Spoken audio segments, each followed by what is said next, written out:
سلام سلام سلام سلام سلام۔ السلام علیکم ناظرین، امید ہے آپ سب خیریت سے ہوں گے۔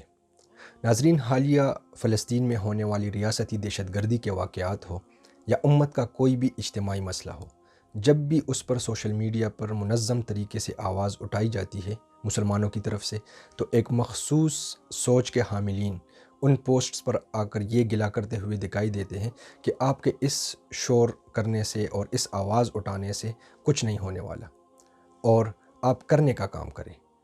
اس قسم کی پوسٹ یا اس قسم کے کمنٹس کر کے وہ جو لوگ ان معاملات پہ آواز اٹھا رہے ہوتے ہیں تو وہ ان کے ذہنوں میں شکوک و شبہات پیدا کرتے ہیں۔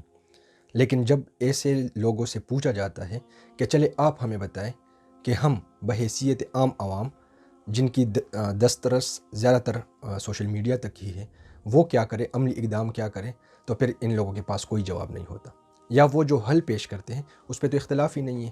وہ کہتے ہیں جہاد کے ذریعے یہ آزاد ہوگا۔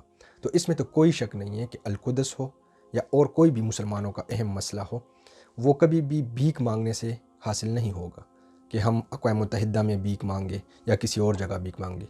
اس میں تو کوئی دو رائے ہی نہیں ہے کہ یہ جہاد کے ذریعے ہی حل ہوگا۔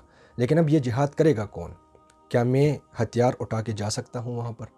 اگر میں مثال کے طور پہ ہتھیار اٹھاتا ہوں تو سب سے پہلے تو میری اپنی مسلمان ریاست جو ہے وہ میرے خلاف کھڑی ہوگی، مجھے وہاں پہنچنے سے پہلے ہی جو ہے تو جیل کے اندر ڈال دیا جائے گا۔ تو اب اس صورتحال کے اندر جو میرے پاس اویلیبل آپشنز ہیں وہ یا تو یہ ہے کہ میں اپنی آواز اٹھاؤں سوشل میڈیا پہ جہاں تک میری وسعت ہے۔ اگر میں روزمرہ کی زندگی کے اپنے سارے معمولات سوشل میڈیا پہ شیئر کر رہا ہوں تو پھر میری یہ آواز بھی تو سوشل میڈیا پہ ہی اٹھنی چاہیے۔ ایک تو یہ حل ہے میرے پاس، اور یا تو یہ حل ہے کہ میں خاموشی سے بس بالکل آنکھیں بند کر کے جیسا کہ وہ کہہ رہے ہیں تو وہ اختیار کر لوں۔ یہ تو بالکل ایسا ہی ہے کہ جب وہ جس طرح ایک مثال میں آتا ہے کہ ایک بزرگ جو تھے وہ بخاری شریف پڑھ رہے تھے، تو ایک بندہ جو تھا وہ گزر رہا تھا، تو انہوں نے کہا کہ بزرگو آپ ابھی تک بخاری پڑھ رہے ہیں جبکہ دنیا چاند پر پہنچ گئی۔ تو وہ بزرگ جو تھے وہ انہوں نے مخاطب کر کے ان کو کہا کہ بیٹا آپ کو بخاری پڑھنی آتی ہے؟ تو انہوں نے کہا کہ نہیں۔ تو انہوں نے کہا کہ آپ خود چاند پہ گئے ہیں؟ تو کہتے ہیں نہیں۔ تو بزرگ نے کہا کہ کتنی افسوس کی بات ہے کہ آپ نہ بخاری آپ کو پڑھنی آئی اور نہ آپ چاند پہ گئے، مجھے تو پھر بھی بخاری پڑھنی آتی ہے۔ تو یہ جو حضرات جو اس قسم کے شکوک و شبہات پیدا کرتے ہیں مسلمانوں کے ذہنوں میں، تو ان سے بندہ پوچھے کہ بھئی آپ کیا پریکٹیکل کام کر رہے ہیں؟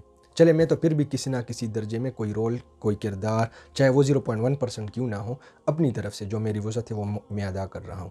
تو سب سے پہلا سوال تو ان حضرات سے یہ کرنا چاہیے۔ اب آتے ہیں دوسری بات کی طرف کہ یہ جو ہم سوشل میڈیا پر پوسٹس کر رہے ہوتے ہیں تو اس کا فائدہ کیا ہے؟ دیکھیں، اس کا ایک فائدہ تو بالکل واضح ہے۔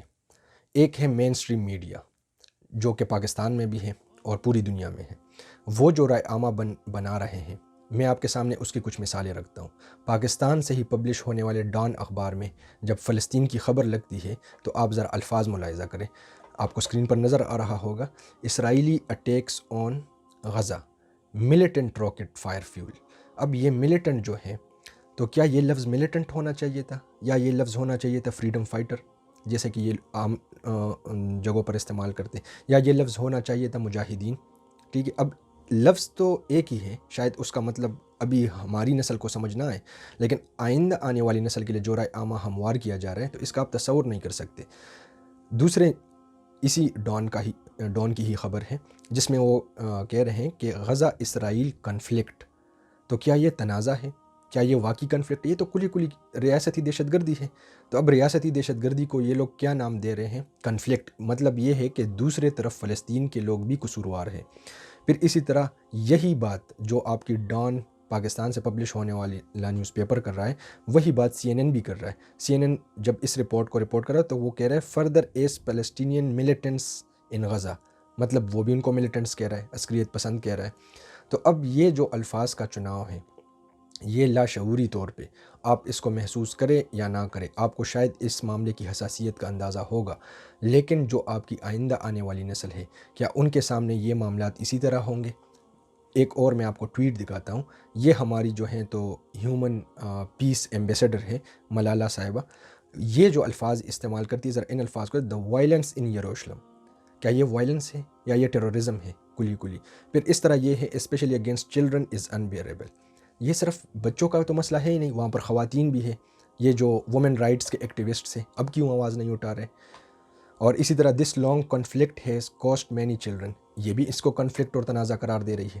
اب ان جیسے جو لوگوں کے ذہنوں کو ڈائیورٹ کر رہے ہیں اور اس مسئلے کی حساسیت کو کم کرنا چاہ رہے ہیں، اور وہ یہ باور کرانا چاہ رہے ہیں کہ یہ تو کوئی ان کا آپس میں کوئی تنازع ہے، جس طرح کہ ہمارے علاقوں میں ہوتا ہے کہ دو بندوں کا کسی زمین پر تنازع ہے، تو یہ اس طرح کی تو بات ہے ہی نہیں، اصل بات تو یہ لوگ پیش ہی نہیں کر رہے۔ یہی وجہ ہے کہ سوشل میڈیا پہ بھرپور طریقے سے اس میں آواز اٹھانی چاہیے، کم از کم ہم اپنے آنے والی نسل کو ایک چیز پیش کر کے تو دے دیں کہ بھئی اس مسئلے کی حساسیت کیا ہے اور اسرائیل کا اصل چہرہ کیا ہے۔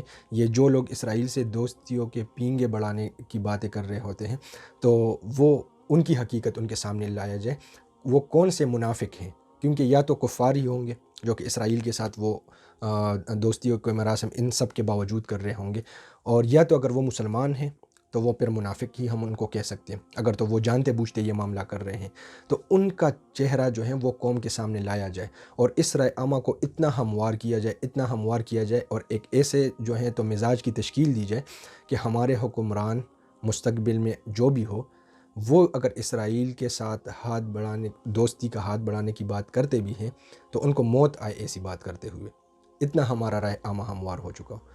تو یہی کچھ گزارشات تھی آپ کے سامنے کہ کبھی ان لوگوں کی باتوں پہ دھیان نہ دیں، آپ اپنا کام کرتے رہیں۔ لیکن حدیث شریف میں 3 درجے آئے ہیں۔ پہلا درجہ یہ ہے کہ اگر آپ کسی برائی کو ہاتھ سے روکنے کی طاقت رکھتے ہو تو ہاتھ سے روکیں، جن کی طاقت میں ہے وہ روک لیں، جن کی طاقت میں وہ چیز نہیں ہوتی تو وہ زبان سے روکیں، اور یہ سوشل میڈیا پہ جو بات کرنا ہوتا ہے تو یہ زبان کی حد تک ہی ہے۔ تیسرا درجہ جو سب سے کم تر درجہ ہے وہ یہ ہے کہ آپ دل سے اس کو برا جانیں۔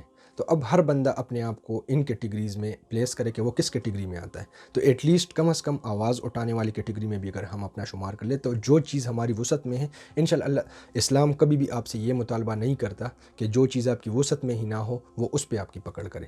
ہاں، لیکن جو چیز آپ کی وسعت میں تھی اس پہ آپ روزمرہ کی تو اپنی چیزیں شیئر کر رہے تھے، لیکن جب بات آئی امت کے اجتماعی مسائل کی تو آپ نے چپ ساتھ لی، تو اس پہ ضرور۔ تیسری بات جو اس میں ذہن میں رکھنے کی ہے وہ یہ ہے کہ اس سوشل میڈیا پہ آواز اٹھانے سے ہمارا مقصود یہ ہوتا ہے کہ جو اس کام کے کرنے کے اہل لوگ ہیں، جیسے ہمارے حکمران ہو گئے، مسلم ممالک کے حکمران، ہمارے اپنے ملک کے حکمران، اسی طرح مسلم ممالک کی افواج جو کہ جب اپنے اپنا ان کا یوم دفاع آتا ہے تو ان پہ پریڈز کر رہے ہوتے ہیں اور اپنے ہتھیار ایک دوسرے کو دشمن کو دکھا رہے ہوتے ہیں، تو یہ ان کو ایک غیرت دلانے کی وہ ہوتی ہے کہ بھئی ابھی ہی آپ کا ٹائم ہے جب القدس جیسی اہم جگہ جو کہ مسلمانوں کے قبلہ اول کی حیثیت رکھتی ہے اور اتنی حساس جگہ جو ہے، وہاں پر آپ سب کیسے خاموش تماشائی بیٹھے ہوئے ہیں، یا اگر بولتے بھی ہیں تو صرف بولنے کی حد تک۔ اب ایک مسلم حکمران جو ہے وہ بھی ٹویٹ کر رہا ہے اور میں بھی ٹویٹ کر رہا ہوں، وہ بھی پوسٹ کر رہا ہے میں بھی پوسٹ کر رہا ہوں، تو ہم دونوں میں تو زمین آسمان کا فرق ہے۔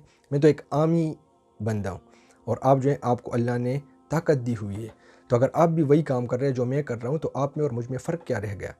اور اسی طرح جو ہماری مسلم افواج ہے، جیسے کہ ہمارے اپنے ملک کی افواج کا جو ادارہ ہے ISPR، اب دیکھیں ان کی ٹویٹر آپ ہینڈل چیک کریں، ایک بھی ٹویٹ اس لحاظ سے انہوں نے ابھی تک نہیں کی، حالانکہ وہ مختلف موضوعات پہ وہ ٹویٹس کر رہے ہوتے ہیں۔ تو ان کو چاہیے کہ اس معاملے میں تھوڑی غیرت دکھائیں، اور انشاءاللہ جب اللہ تعالیٰ اتنی غیور ذات ہے کہ جب کوئی اللہ تعالیٰ کی ذات کے لیے قربانی دیتا ہے تو اللہ تعالیٰ اس کو اکیلے نہیں چھوڑتا، تاریخ ان ایسے واقعات سے بھری پڑی ہوئی ہے۔ تو ان باتوں کو اپنے ذہن میں رکھتے ہوئے ہم نے اپنا لائحہ عمل طے کرنا ہے۔ اللہ تعالیٰ ہم سب کو یہ بات سمجھنے کی اور اس پر عمل کرنے کی توفیق دے۔ السلام علیکم ورحمۃ اللہ۔